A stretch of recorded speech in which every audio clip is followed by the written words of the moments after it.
നമസ്കാരം, welcome to Jose platter. ഇന്ന് നമുക്ക് നെയ്പത്തിരി അഥവാ പൊരിച്ച പത്തിരി തയ്യാറാക്കിയാലോ? ഈ റെസിപ്പി സാധാരണ നെയ്പത്തിരിയുടെ റെസിപ്പിയിൽ നിന്നും അല്പം വ്യത്യാസമുണ്ട്.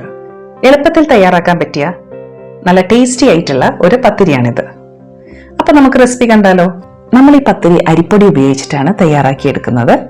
അപ്പൊ ആദ്യം നമുക്ക് ഇത് കുഴച്ചെടുക്കാൻ ആവശ്യമായിട്ടുള്ള വെള്ളം തിളപ്പിച്ചെടുക്കണം. 1 കപ്പ് അരിപ്പൊടിക്ക് 1.5 കപ്പ് വെള്ളമാണ് വേണ്ടത്. നമ്മൾ 1.5 കപ്പ് അരിപ്പൊടി ഉപയോഗിച്ചിട്ടാണ് ഈ പത്തിരി തയ്യാറാക്കുന്നത്. അതുകൊണ്ട് നമുക്ക് 2.25 കപ്പ് വെള്ളം തിളപ്പിക്കാൻ വെക്കാം. ഇനി ഇതിലേക്ക് 1 ടീസ്പൂൺ ഉപ്പ് ചേർത്ത് കൊടുക്കാം. ഈ വെള്ളം നന്നായി തിളയ്ക്കുമ്പോഴേക്ക് നമുക്ക് പത്തിരിക്ക് ആവശ്യമായിട്ടുള്ള അരിപ്പൊടി റെഡിയാക്കി വെക്കാം. ഒരു പാത്രത്തിലേക്ക് നമുക്ക് ആദ്യം 1 കപ്പ് പുട്ടുപൊടി ഇട്ട് കൊടുക്കാം.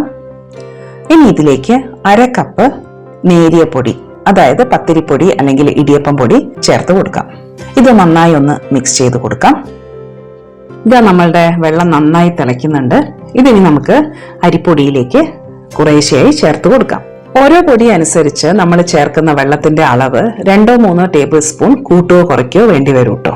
ഇതൊന്ന് നന്നായി മിക്സ് ചെയ്തതിന് ശേഷം നമുക്ക് ഒരു 10 മിനിറ്റ് അടച്ചു വെക്കാം.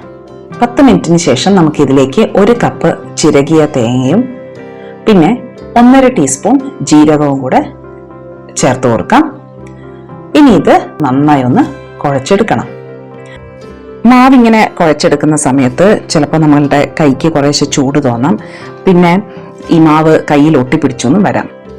അപ്പം അങ്ങനെയാകുമ്പോൾ നമ്മൾ കൈ ഒന്ന് കഴുകിയതിന് ശേഷം വീണ്ടും കുഴച്ചാൽ മതി.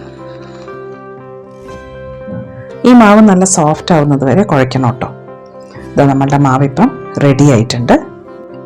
അടുത്തത് നമുക്ക് ഈ പത്തിരി വറുത്തെടുക്കാൻ ആവശ്യമായിട്ടുള്ള എണ്ണ ചൂടാക്കാൻ വെക്കാം. ഞാനിവിടെ 1 കപ്പ് ഓയിലാണ് എടുത്തിരിക്കുന്നത്. നമുക്ക് വെളിച്ചെണ്ണയോ അല്ലെങ്കിൽ സൺഫ്ലവർ ഓയിലോ ഏത് വേണമെങ്കിലും ഉപയോഗിക്കാം. പക്ഷേ വെളിച്ചെണ്ണയിൽ തയ്യാറാക്കിയാലാണ് കൂടുതൽ ടേസ്റ്റ്. എണ്ണ ലോ ടു മീഡിയം ഫ്ലെയിമിൽ വെച്ച് ചൂടാക്കുന്നതാണ് നല്ലത്. ഈ എണ്ണ ചൂടായി വരുമ്പോഴേക്ക് നമുക്ക് മാവ് മുഴുവൻ ചെറുനാരങ്ങ വലുപ്പത്തിലുള്ള ചെറിയ ഉരുളകളാക്കി ഉരുട്ടി വെക്കാം. ഇങ്ങനെ നമ്മൾ മാവ് ഉരുട്ടിയെടുക്കുന്ന സമയത്ത് കയ്യിൽ ഒട്ടിപ്പിടിക്കാതിരിക്കാൻ കൈയിനടിയിൽ ഇടയ്ക്ക് വെള്ളം ഒന്ന് തടവി കൊടുക്കണം കേട്ടോ. ഇത് നമ്മളുടെ മാവ് മുഴുവൻ നാരങ്ങ വലുപ്പത്തിലുള്ള ചെറിയ ചെറിയ ബോൾസ് ആക്കി വെച്ചിട്ടുണ്ട്. ഇനി ഇത് നമുക്ക് പരത്തിയെടുക്കണം. അതിനുവേണ്ടി ആദ്യം നമുക്ക് 2 കൈയിനടിയിലും കുറച്ച് വെള്ളം തടവി കൊടുക്കാം.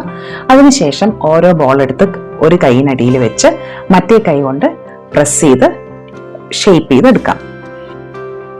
ആദ്യം ഞാനൊരു 6 എണ്ണം മാത്രം പരത്തി വെക്കുകയാണ്. കാരണം നമ്മളുടെ എണ്ണ ചൂടായിട്ടുണ്ടെന്നാണ് തോന്നുന്നത്. അപ്പോൾ ബാക്കി നമുക്ക് ഇത് ഫ്രൈ ചെയ്തെടുക്കുന്ന സമയത്ത് പരത്തി വെക്കാം. ഈ എണ്ണ ചൂടായിട്ടുണ്ടോ എന്നറിയാൻ നമുക്ക് മാവിൽ നിന്ന് ചെറിയൊരു പീസ് എടുത്ത് എണ്ണയിലേക്ക് ഇട്ട് കൊടുക്കാം. ഇത് പെട്ടെന്ന് തന്നെ പൊങ്ങി വരുന്നുണ്ട്. അപ്പൊ അതിനർത്ഥം നമ്മളുടെ എണ്ണ നന്നായി ചൂടായിട്ടുണ്ട് എന്നാണ്. ഇനി നമുക്ക് നേരത്തെ പരത്തി വെച്ച പത്തിരി ഓരോന്നായി ഈ എണ്ണയിലേക്കിട്ട് ഫ്രൈ ചെയ്തെടുക്കാം. ഒന്നിലധികം പത്തിരി ഇതുപോലെ ഒന്നിച്ച് ഫ്രൈ ചെയ്തെടുക്കുകയാണെങ്കിൽ ഇത് തമ്മിൽ ഒട്ടിപ്പിടിക്കാതിരിക്കാൻ ശ്രദ്ധിക്കണം കേട്ടോ. അഥവാ ഒട്ടിപ്പിടിക്കും തോന്നുകയാണെങ്കിൽ 1 സ്പൂണ് കൊണ്ട് ഓരോന്നും ഇതുപോലെ സെപ്പറേറ്റ് ചെയ്ത് കൊടുത്താൽ മതി. ഇത് ഇടയ്ക്കിടയ്ക്ക് ഒന്ന് തിരിച്ചിട്ട് കൊടുക്കാം.